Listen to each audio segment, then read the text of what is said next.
Ya, oke. VT pertama yang bakal kita reaction kali ini adalah dengan caption bertuliskan seperti ini, seorang stand up komedian ya dengan anteng dan berani merosting KDM di Bandung katanya gitu ya.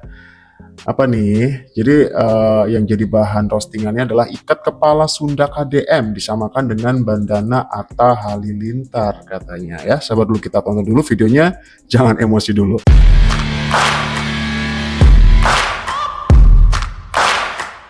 Assalamualaikum warahmatullahi wabarakatuh. Waalaikumsalam. Selamat malam semuanya.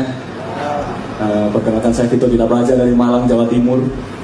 Senang sekali bisa tampil di Bandung karena ini ibu kota Jawa Barat. Saya tuh iri banget sama kalian, iri sekali karena Jawa Barat adalah satu-satunya provinsi yang dipimpin oleh YouTuber aktif ya.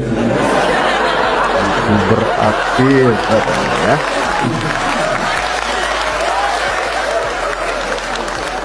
Memang dilihat dari outfit sih panutannya Atta Halilintar ya.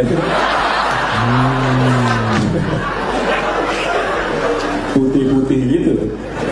Ente pemilik KFC. Saya tuh ngikutin aktivitasnya di YouTube, kayak seru banget gitu, kayak terjun langsung ke lapangan gitu, turun ke sungai, bertemu masyarakat. Tapi semakin lama saya nonton kayak semakin familiar.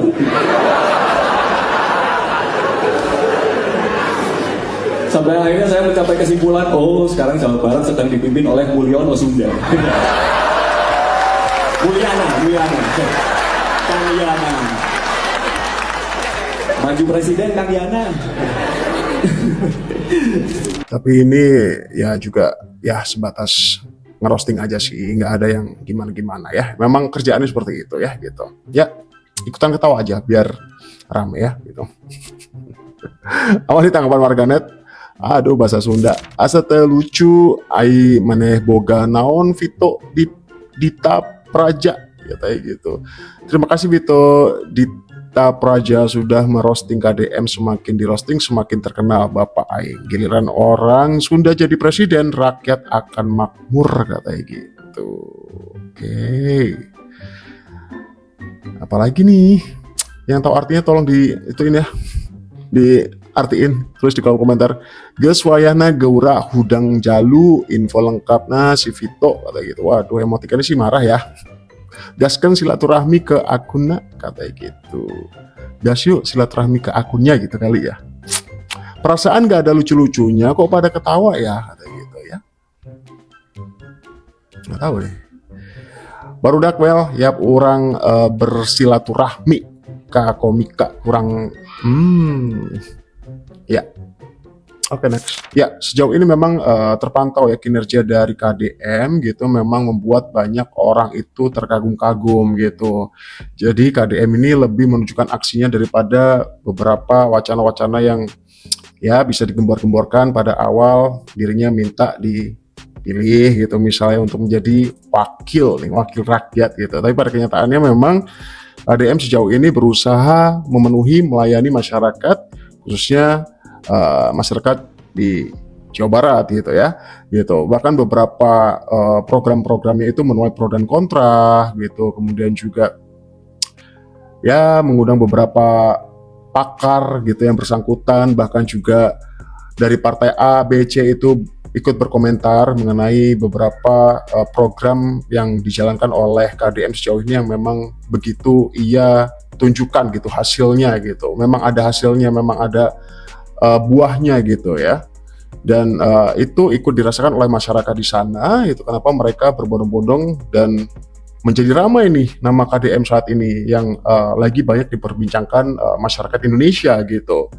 Selain updatean yang aku buat kemarin tentang di mana kontroversi aturan bagi beberapa siswa atau juga anak-anak yang mungkin dikategorikan sebagai anak yang mungkin natskal atau apalah gitu ya bahasanya, atau mungkin ya bilang aja susah diatur atau apalah gitu ya, dengan programnya itu yang harus wajib militer segala macamnya. Pasti kalian udah paham lah tentang ini, dan ini banyak dibahas di mana-mana gitu. Kemarin aku juga sempat bahas sedikit gitu, kemudian di aku sisipkan juga beberapa komentar-komentar dari beberapa public figure juga gitu. Bahkan yang bikin kagum adalah ketika anak kecil itu juga ikutan nurut gitu loh dengan gubernur ini gitu ya. Pak Dedi, nyoh HP Pak Dedi. Nah, kalau nyoh HP. Dedi Phobia Core katanya gitu. Pak Dedi. Langsung takut ditaruh gadgetnya ya. Budak nyowe HP. Saya tuh nyowe HP. Pak Dedi.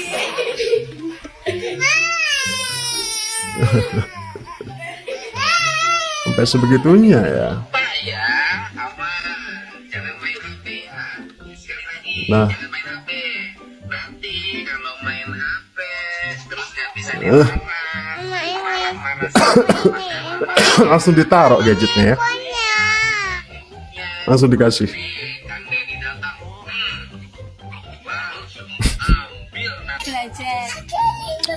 Maaf ya Pak Dedi, jadi tameng buat anakku. Pak Dedi sudah nyampe Kediri, Jawa Timur. Waduh, bahkan bukan hanya berpengaruh di Jabar saja, tapi juga sampai Jawa Timur nih. Dari Viti yang kalian lihat saat ini nih gitu. Halo ya, dengerin, ayo. Ini apa sih? Langsung mau belajar. Berarti huruf B. Apa? Terus Nah ini lagi nih. tidur. Susah banget. Susah mandi. Pak, sebentar aku mandi dulu ya, Pak. Datang nanti ke rumahnya ngejemput. Ayo, mau dijemput ke rumah? Atau mau nurut sama Ini lucu banget mamanya? anak kecil ini. Sama papa dan mamahnya. Ayo. Ayo, ayo menurutku, Pak. Ayo, Aku nurut kok Pak. Pak, Kaifan anaknya nurut Pak. Ayo, nurut dan Udah nurut Pak, ini mau mandi nih Pak. Ya, Itu kayaknya didengerin video gitu ya dari Pak Dedi itu ya gitu. Ya ampun, sepower itu kah? Waduh, keren sih. Aku udah mandi dan selalu makan nasi, selalu bangun pagi dan selalu ke sekolah dong. Yang Puli nggak suka jajan ya, Pak Dedi. Pak Dedi jangan kesini ya. Pada takut disamperin Pak Dedi ya. Pada summary loh anak kecilnya. Aku udah mandi, udah makan segala macam katanya. Puli jangan main HP ya. Sekali lagi, jangan main HP. Nanti kalau main HP terus nggak bisa dilarang, marah-marah sama papa dan mamanya, papi dan maminya, ayah dan ibunya. Nih, Kang Deddy datang. Langsung Udah panik mukanya. diambil nanti HP-nya. Diambil nih. Aku nggak mau Yang katanya. cantik Aku nggak main dan HP katanya gantengnya gitu. Dibawa nanti. Ayo. main Awas HP. sekali lagi ya. Jangan main HP. Nanti Kang Deddy Aku udah mati, bangun bangun. Makan, jemput aku ya. Jangan jemput aku ya katanya gitu. Apa nih komentar netizen? Pak sebentar aku mandi dulu ya Pak gitu. Please ini lucu banget katanya. Please lucu banget yang itu ya, bagian itu ya yang tadi anak kecil tadi itu. Jangan jemput aku katanya, aku mandi dulu. Gen Z takut sama Gen Z takut sama mobil box es krim. Gen Alpha takut sama Pak Dedi katanya gitu. Zaman gue takutnya mobil Jeep katanya gitu. Waduh. Pak sebentar aku mandi dulu ya Pak katanya gitu. Gue juga heran anakku kalau liatin Viti hantu nggak takut tuh buat main HP. Apa nih? Lah kemarin gitu ya, aku liatin Viti Pak Dedi, anakku ketakutan banget sampai-sampai sekarang kalau mau main HP selalu izin dulu sama gue dan minta diizinin gitu. Waduh, fenomena baru ya gitu.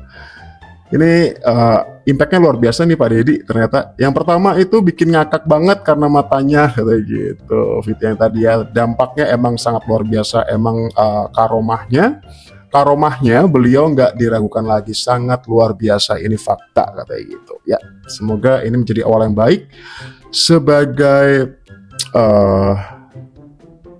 wakil rakyat ya.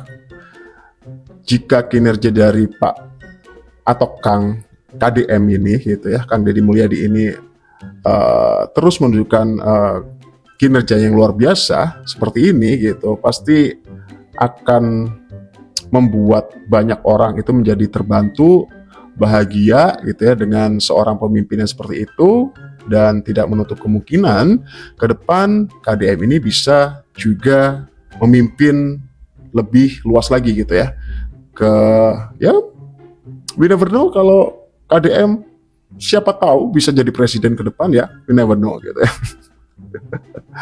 Ya, walaupun seperti itu ya masih aja ya dicari-cari kesalahannya, udah kerjanya bener masih aja dihujat sana sini ya gitu. Ya, begitulah.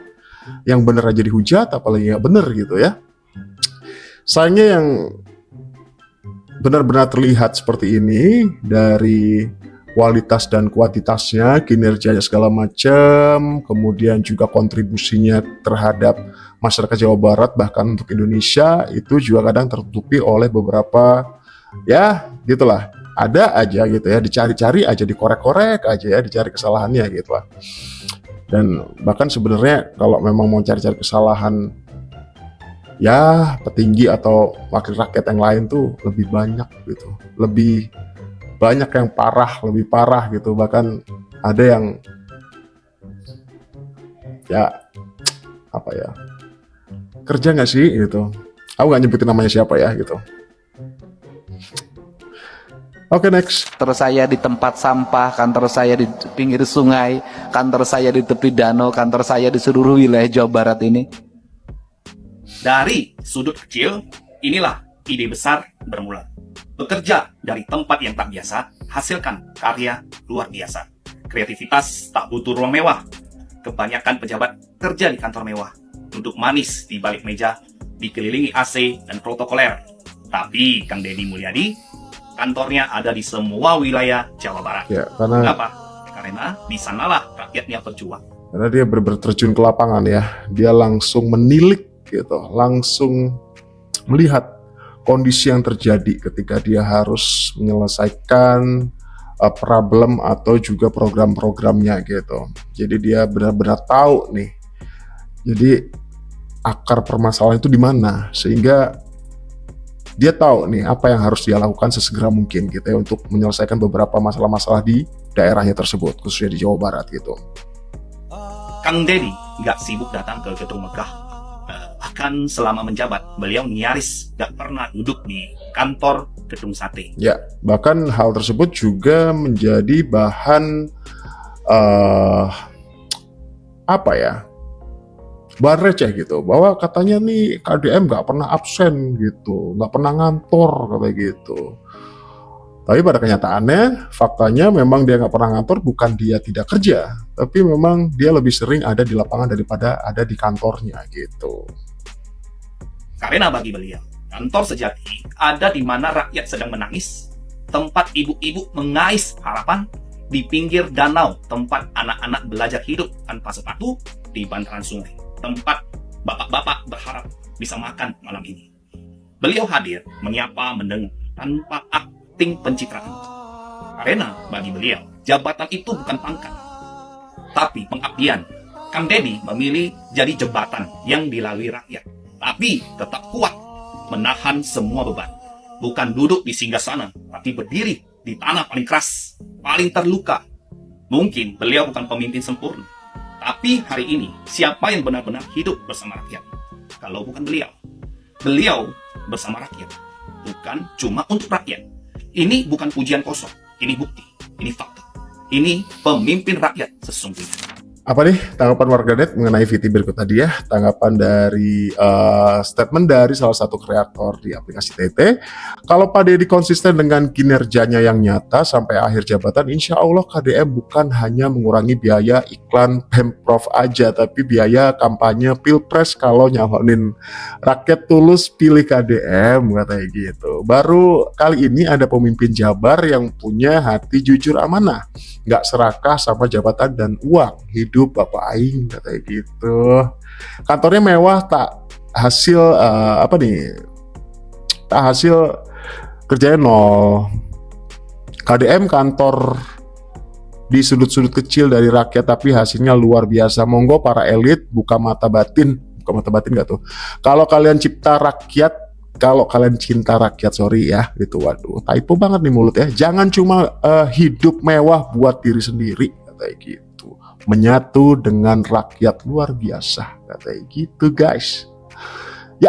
Ya ikutan seneng ya melihat perkembangan-perkembangan dan juga tanggapan-tanggapan warganet sejauh ini yang turut menyambut baik kinerja dari KDM, Kang Deddy Mulyadi ya gitu.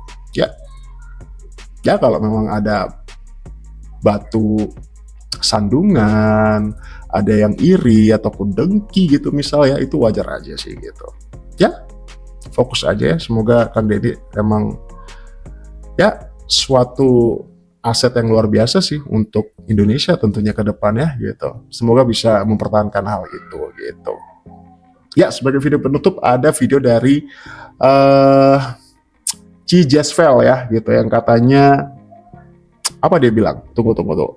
Cukup kontroversial nih kemarin yang disampaikan olehnya, bahwa dia bilang turunkan Kang Deddy Mulyadi atau KDM dari gubernur, katanya gitu. Waduh, seperti apa nih kira-kira ya?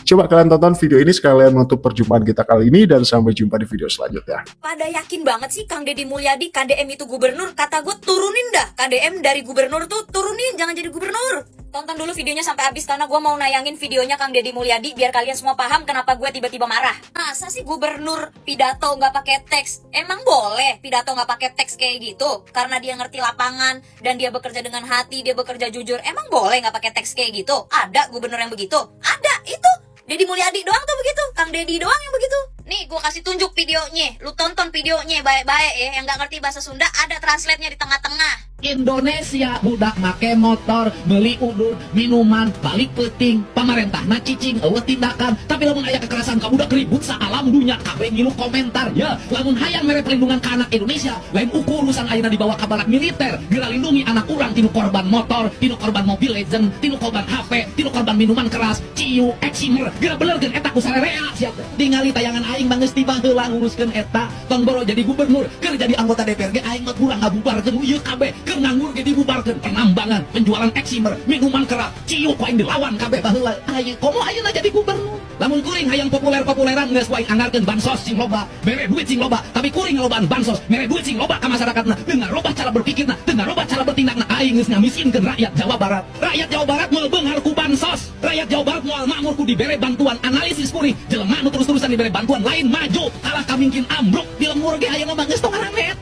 Naon gigi menang 10 kilo kalah karedul narima bansos ngarariung duit bansos pakai mayar panghemo lamun bansos terus mikir politika arek pemilu dilobaan bansos embung aing hayang urang Jawa Barat jadi raja di lemurna sorangan tejati kasilih ku junti leuwih ciri ilang cara nu aya ukur bugana. Aing hayang urang Jawa Barat lain tukang nyeman bang emok, aing urang Jawa Barat lain tukang pinjaman pinjol, aing hayang urang Jawa Barat jelema jara di sakola anginas dedehan ulasan ASEAN. Ieu aing hayang jadi maung kabeh urang Jawa Barat teh sia jadi bebek. Dengerin, Kang Deddy mau warga Jawa Barat jadi harimau, bukan jadi bebek. Setuju itu gua sama KDM, setuju gua sama Kang Deddy itu. Bansos itu bukan membantu, tapi malah bikin bobrok. Asal-asal dibantu, dikasih bansos malah dienakin. Mentang-mentang dibantu bansos, no, lo lihat tuh, nongol nggak di FVP lu, ada bapak-bapak yang anaknya hampir 12.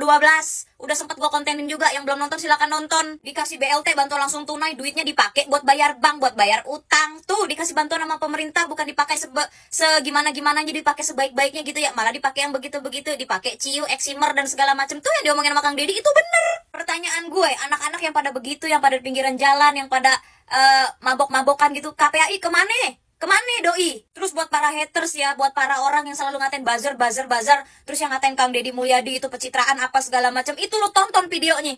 Lu tonton, dia kalau emang cuman mau pencitraan, cuman mau cari muka doang, udah dari dulu dia tinggal bagiin aja sembako, bagiin aja bansos. Tapi beliau nggak mau kayak gitu, karena itu bukan cara mendidik yang baik. Bahasa simpelnya gini deh, Kang Deddy Mulyadi itu nggak mau rakyat Jawa Barat itu jadi mental pengemis. Hah? Jadi mental miskin tau gak lo? Apa-apa tinggal minta, apa-apa minta ke pemerintah, apa-apa minta bantuan gitu bahasa simpelnya. Nggak ngerti juga, ya udah lu sekolah lagi deh, lu ngulang deh. Dari sebelum Kang Deddy Mulyadi itu jadi gubernur, beliau sudah mengerjakan hal-hal seperti itu. Jadi kalau lu pada bilang Kang Deddy Mulyadi pencitraan, iya pencitraannya bertahun-tahun. Konsisten tuh, pencitraannya konsisten tuh.